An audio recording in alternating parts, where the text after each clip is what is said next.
Hello everybody, I hope you are well. Today I thought we would go and visit the forgotten pyramids of Sudan. And these are about 1,000 or so miles down from Egypt, where the S in the River Nile is. And it is often called the land of the Black Pharos. It is off the beaten track, so there are not many tourists there. And these pyramids differ from Egyptian pyramids. There are a lot more of them, and they are smaller with a smaller base, and they rise steeper.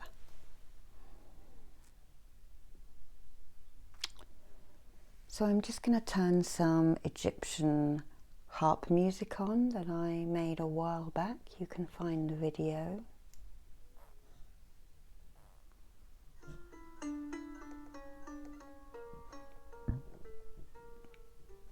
Just put that faintly on in the background. And I'm just going to put some of this gorgeous sacral chakra oil on from the Pure Perfume Company, details in the show notes. And this one has citrus, ylang ylang,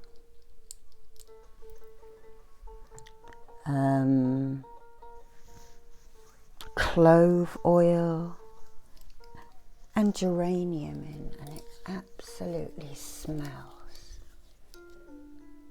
divine.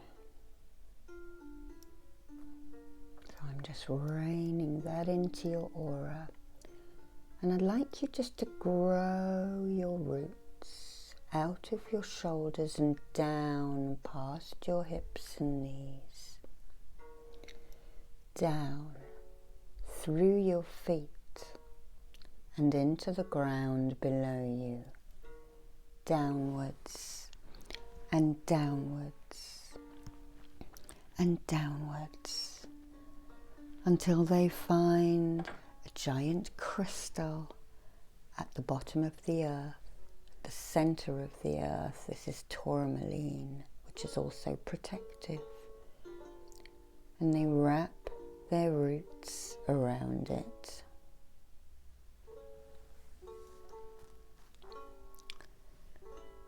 Then I would like you to imagine a spinning disc of light and love moving down towards you from the heavens.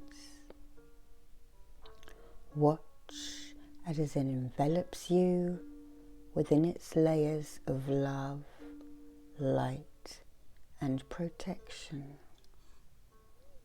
all the way around you.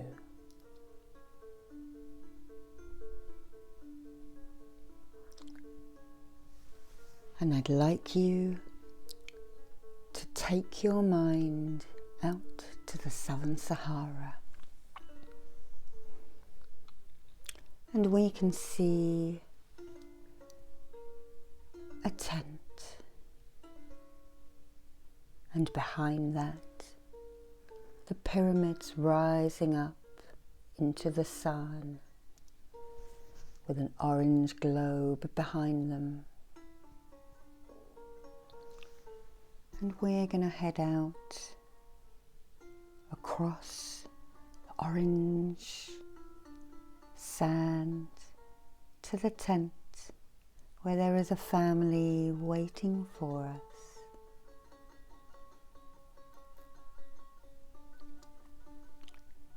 The soft sand moves under your feet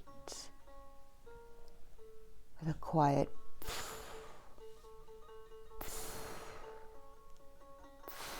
with each step you make. And soon we reach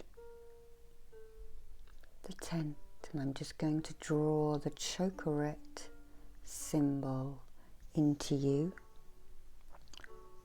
which is a very ancient protection and power symbol from Reiki Seichem, Egyptian Reiki. And soon we arrive at our tent and the whole family comes out to meet you. And a gentleman walks forward holding a bridle, asking if you would like a camel to go to the pyramids. Give him some money and he beckons you to follow over to where he keeps the camels tethered. He chooses one and slips the bridle over its head, its big doe eyes blinking with the large lashes. And he gives you the rope and gestures for you to make acquaintance with this ship of the desert. So you reach up and stroke its neck and say a few kind words to your new companion.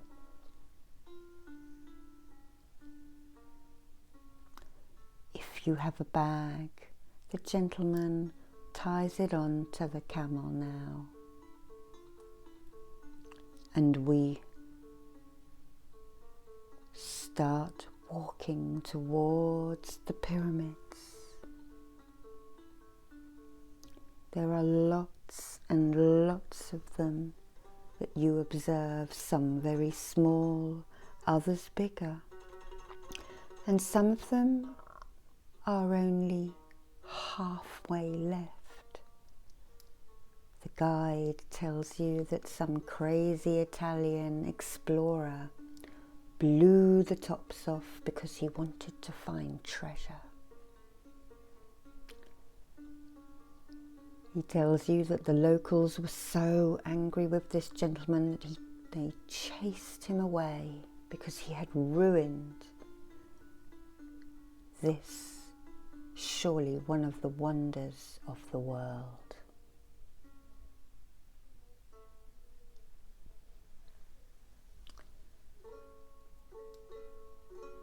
It is getting hotter and warmer,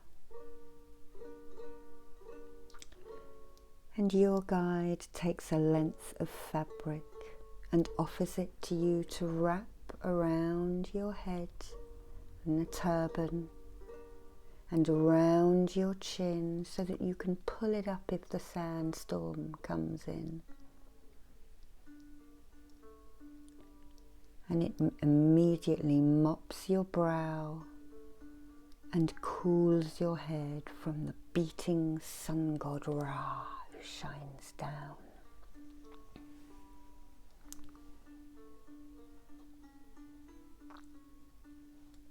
All the time your camel takes you closer and closer to the Nubian pyramids of the Black Pharaohs. A peoples who actually took Egypt over at one point. And some believe that this was the birthplace of the gods. Further up the Nile towards the south, past the cataracts, of which there are 3.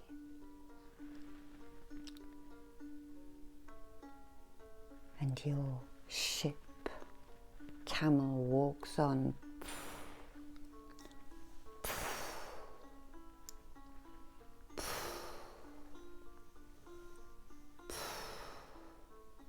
with their soft pads cushioning and holding them up on the layers of sand.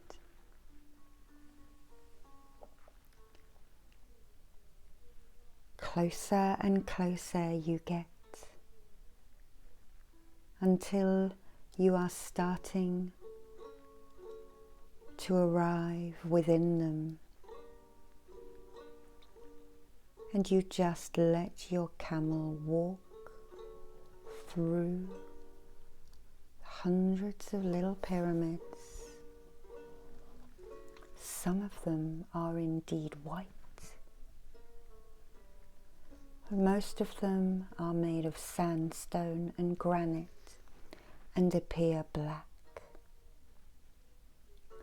Some of them have gateways and entrances which look like the letter H in front of them.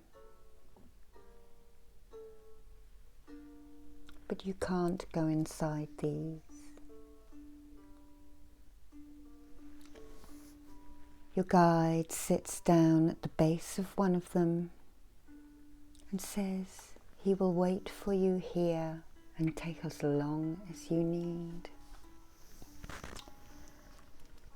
So you start to meander and wander,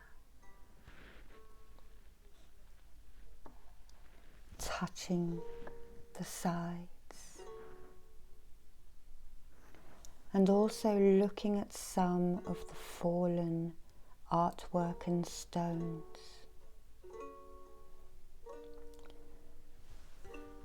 There are depictions of the gods, goddesses, pharaohs, carved into the stone, so not ridged out, but carved in, and they still survive today.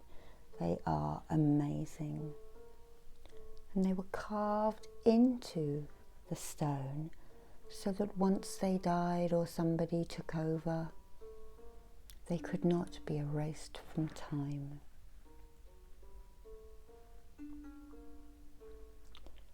And you come to a pyramid now that has a couple of headless sphinxes guarding the entrance. And somehow you feel that this was probably a queen's pyramid. And you decide to sit facing the setting sun.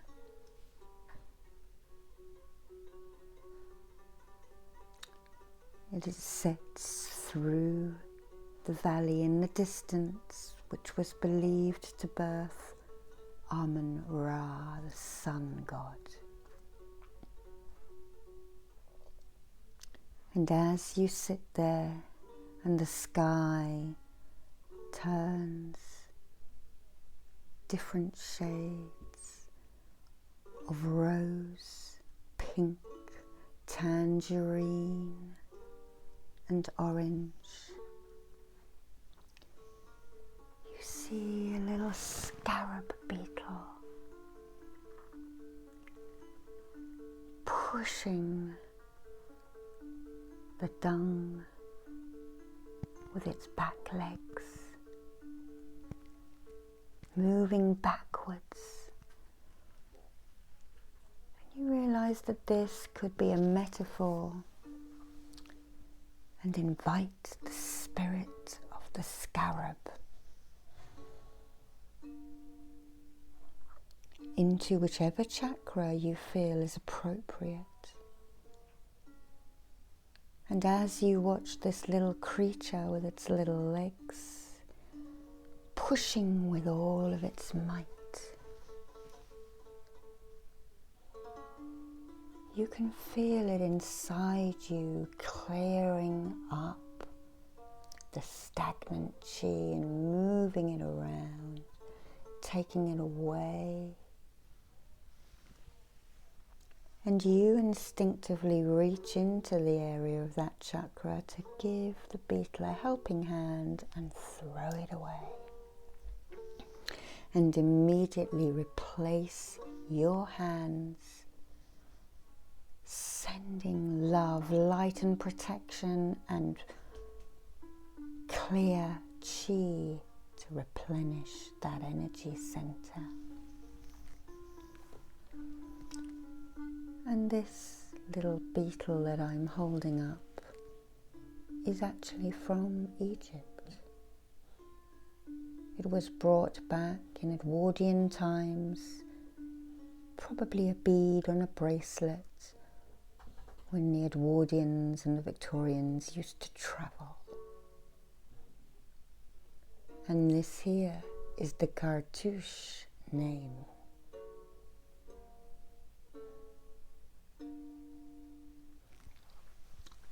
As you sit there, your little beetle pushes its dung ball out of sight, and you turn your attention back to the sinking sun, changing the colours on the pyramids with its reflections.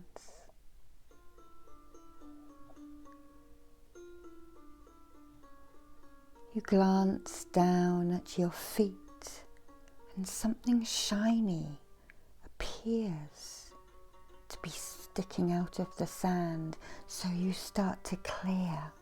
What is this? Is it a treasure for me? And as you clear that sand away, you find a gift. Anything that comes into your mind will be right for you. A gift from the Black Pharos. You turn it over in your hand, and you realize that you need to leave a gift in return. There may be something in your bag that you can leave. If not, pluck a hair from your head and put it at the base of one of the pyramids as your gift.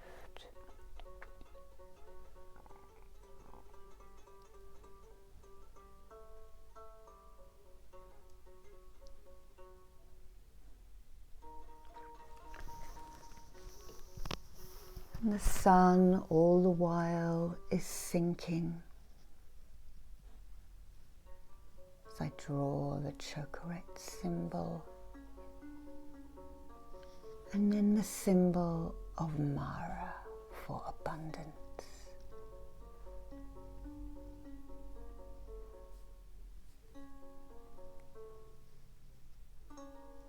And a double chokerette.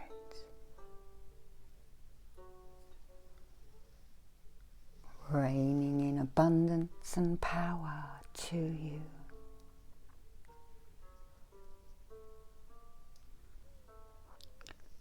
And the sun now turns to a bright red, casting reflections on the sand and the pyramids, and it sinks below the valley.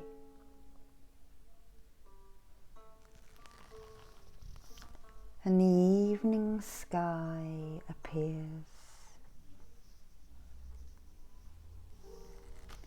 Stars appear. The Milky Way is above you.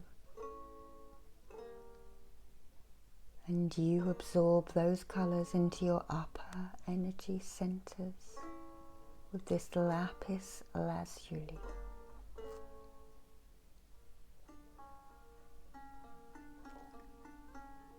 And a myriad of stars twinkle. You can see Orion chasing the Pleiadian, Sirius, the dog star, shining brightly, and of course the Milky Way, who I think belong to the goddess Neb. I might be incorrect there, but she fed the universe with milk from her breasts.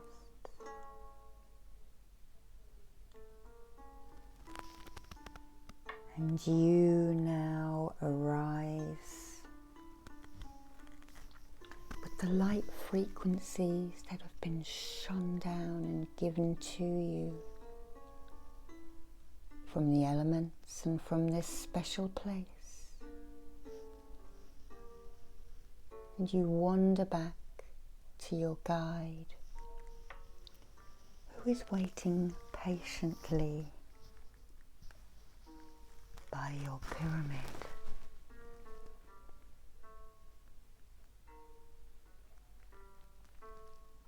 And as he stands up and you reach him, you become grounded with this black pyramid.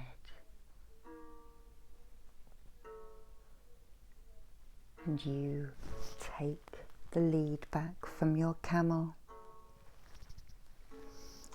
And you start making your way back, meandering through the forgotten pyramids and back out into the desert, heading towards the family's tent, the quiet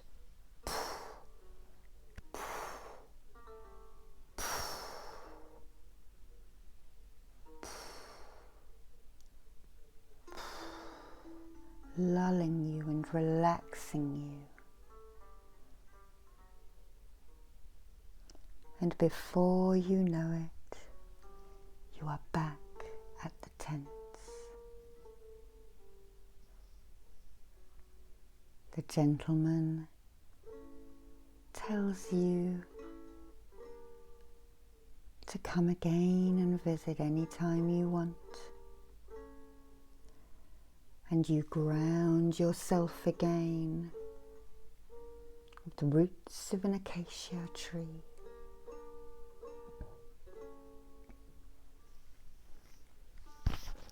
And then the scene of the desert fades away.